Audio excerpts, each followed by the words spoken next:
بسم اللہ الرحمن الرحیم۔ اٹھو مسلمانوں، اپنی مقدر جگا لو، نماز ادا کر کے اپنے اللہ کو مناؤ۔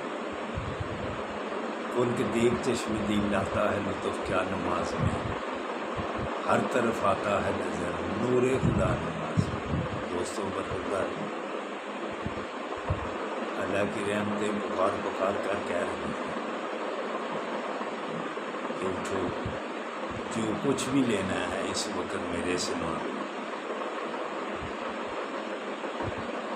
لیکن ہم کیا ہیں، ہم اللہ سے بھی مانگنے سے ہچکچاتے ہیں۔ تو نماز پڑھ لو، اٹھ کر مسجدوں کو بات کر لو، اگر چین اور سکون کی زندگی گزارنی ہے۔ نماز کے بعد یا کبھیوں کا اللہ کے ناموں کا ورد کیا کرو، انشاءاللہ تعالیٰ آپ کی یادداشت صحیح ہو جائے گی۔ تو اللہ کے ناموں کا ورد کے ساتھ ساتھ آقا صلی اللہ علیہ وآلہ وسلم ارشاد فرمایا، جس نے اپنی زبان پر کنٹرول کر لیا وہ سب سے اچھا انسان ہے۔ صبح جب ہم اٹھتے ہیں نا، آقا صلی اللہ علیہ وآلہ وسلم کا فرمانے علی شان ہے کہ پورا جسم زبان کے واسطے ڈالتا ہے۔ اللہ کا واسطہ قابو میں رہنا، ہمیں خراب مت کرنا، ہمیں کہیں ذلیل مت کروانا۔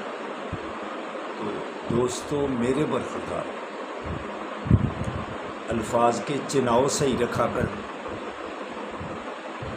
کسی کے متعلق جب بھی بات کرو اچھی کرو۔ اگر آپ نے صحت مند رہنا ہے تو لوگوں کی غیبتوں سے باز آ جاؤ، رویے اپنے لوگوں سے ٹھیک کر لو، بہتر الفاظ کا چناؤ کیا کرو، غیبتوں سے بچو۔ اچھا مسلمان وہی ہے جس کے اخلاق اچھے ہوں اور لوگوں سے رویے اچھے ہوں، وہ غیبتوں سے بچتا رہے۔ سب سے زیادہ اگر کوئی جہنمی جائے گا زبان کی وجہ سے جائے گا۔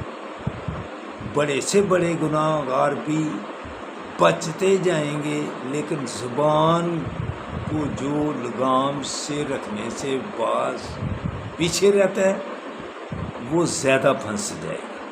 تو اس لیے دوستوں برخورداروں، زبان کو قابو میں رکھو۔ اکثر جب بات کر لگتے ہیں نا، ایک تو زبان سے گالی نکالتے ہیں، اس سے بھی باز رہو اور لوگوں کی غیبتوں سے بھی باز رہو، پھر اللہ کی مہربانی سے گناہوں کی معافی ساتھ ساتھ ملتی جائے گی۔ جب ہم رکوع جاتے ہیں اللہ معاف کر دیتا ہے، پھر سجدے میں جاتے ہیں گناہوں کی گٹھلی نیچے گر جاتی ہے۔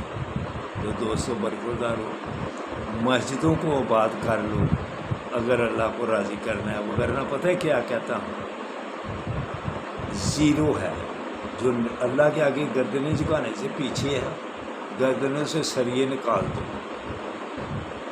پھر انشاءاللہ تعالی آپ کو معافی ملتی جائے گی۔ اللہ حافظ۔